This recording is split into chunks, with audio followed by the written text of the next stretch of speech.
What is up, YouTube? That's it here, bringing you guys round 3 from the recent Norcal midseason showdown that I top cut a couple weeks ago. We're going up against Huiha, like a household name in the VGC community, and I keep forgetting to get my notes up in time.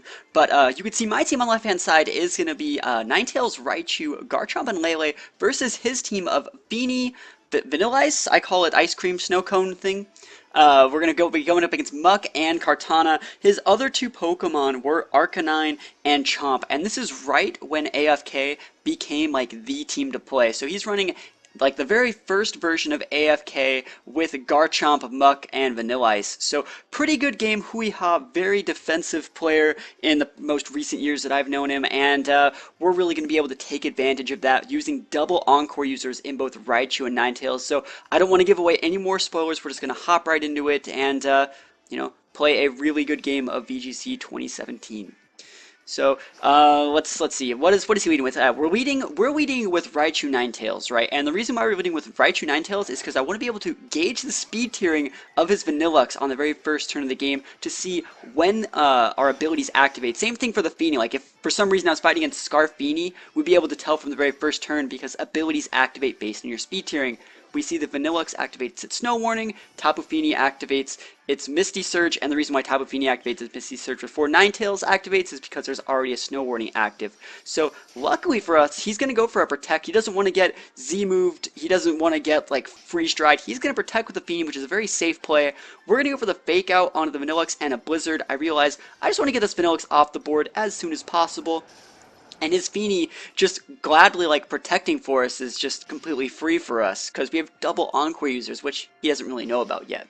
So we're going to see we deal hail damage to everyone on the board, and we see leftovers on the Feeny, which is another really good tell for me.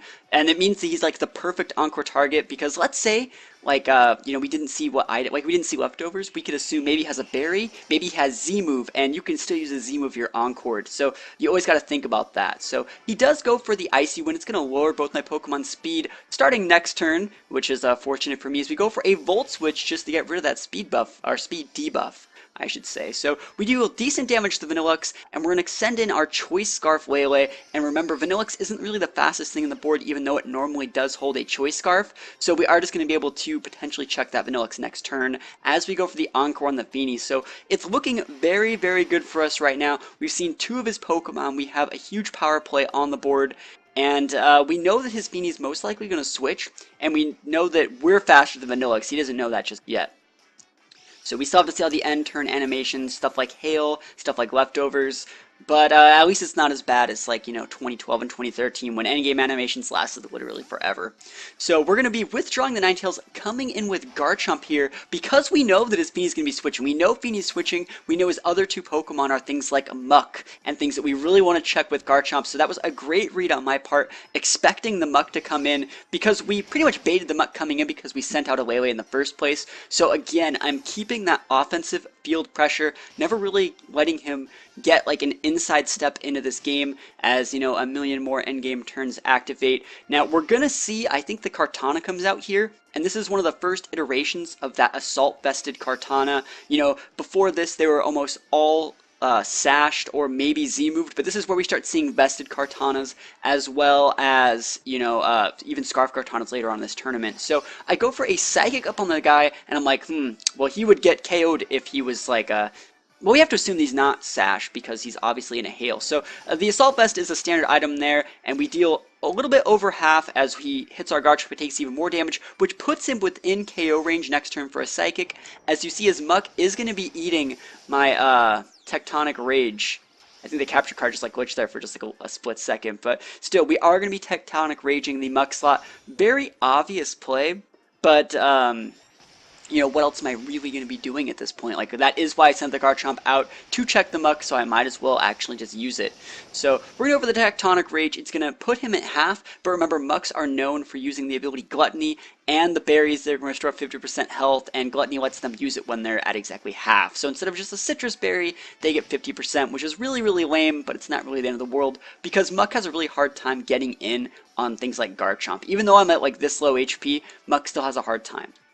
So what we're going to do here is we're going to try to potentially keep that Kartana honest, but he's switching Kartana out for Feeny, and still, I'm completely fine with this because we're going to be doing a bunch of damage to Feeny no matter what this turn. He's going to activate Misty Surge, which would be taking away our terrain. What I really think he should have done was kept the Kartana in and switched out the Muck, because his Kartana would have lived the Psychic if I didn't have my terrain, I think, but it is what it is. So we see him take Psychic and Rock Slide damage, but I flinched the Muck, which is...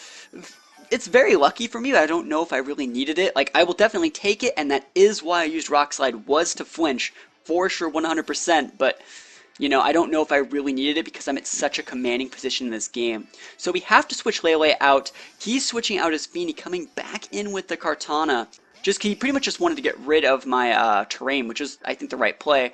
As I go for the Poison Jab, he also blocked the Poison Jab on the Feeny. It was a very, very smart play. He goes for the knockoff, but Muck just isn't strong enough, and remember, Garchomp isn't really holding an item, it's holding a Z move, so he doesn't get the boost from knockoff in this situation. So he goes for another Protect. Remember, if my Raichu were to stay on the board, I could Encore it, but we're just going to be fake outing the Kartana. I want to keep the Kartana honest because I thought Kartana was a bigger threat to my Garchomp, and then we're going to Earthquake. I'm trading my Raichu for the Kartana, and I was hoping to pick up the KO on Muck as well, but my Raichu doesn't have Protect, so there's nothing I could really do. I don't think it was a terrible play, because Kartana can check literally all of the Pokemon I have left if, you know, left unchecked, so I figured I could trade Raichu for it at the very least. I'm going to send Ninetales out right here, and remember that Muck did Protect last turn, so at this point there's not much that Muck can actually do to get back into this game. So we're going to see the Feeny come in, and, you know, at this point, you know, Ninetales pretty much can run over the game by its lonesome, because we're going to see Ninetales go for the second Encore of the game up onto the Muck, who unfortunately for him protected last turn. And we're going to see, I think I go for a Poison Jab. I go for a Poison Jab with my Garchomp. Going to deal decent damage to Feeny, but it's not going to, well, it will put it in within hail range. He goes for a Muddy Water, which misses on Ninetales. Unfortunately for him, the only thing that could have kept him in the game, I think, was getting like a crit accuracy drop. And then, let me see, like a crit accuracy drop. I make it so I can never hit my Encore ever again. But, you know, the game is still going to be over because I do have that Scarfed Lele in the back who can just lock himself into Moonblast and run away with the game. So we're going to see Muck is...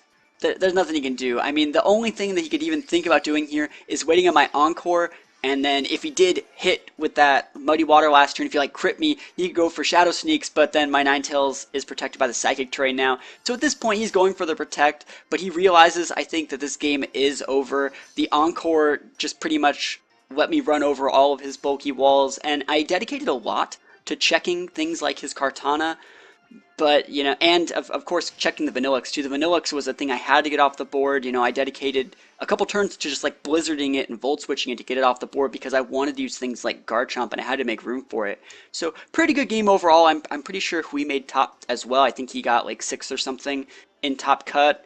And then I left after top cut. But I mean, so I don't know how he did after that, but definitely, you know, an all-star competitor who we can expect to do very well all season, has made Worlds a bunch of times. So very good game. As always, guys, let me know what you guys think in the comments below, and I will do my best to answer them.